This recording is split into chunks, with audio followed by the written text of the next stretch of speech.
Hey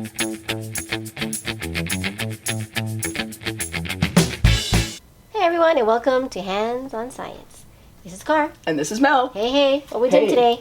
I've got a bet for you. And I'm going to bet you $1. Okay. And here's the bet. Can I I've just got take 4 it? quarters. Let me just take it. No, you got to win the bet first. Oh, man. Okay, so I've got 4 quarters. Okay.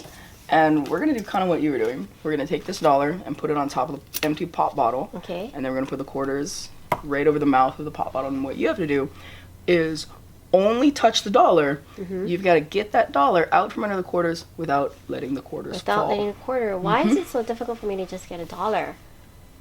What's Give the it a try. hands? I'm going What's to catch the the quarters hands? just in case. I'm not gonna. I'm gonna do it. Oh shucks.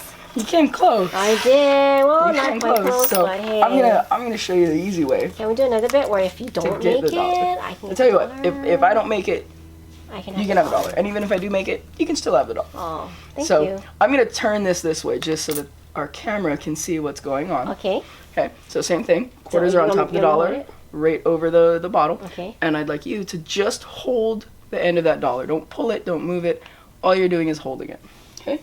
So we're gonna get those quarters right over the mouth of the bottle, and with one finger, whoa! we can get that $1 out of there. Thank you. Guys, if you liked this trick as much as I did, please make sure to subscribe for more Hands on Science. Bye. And we'll see you next time.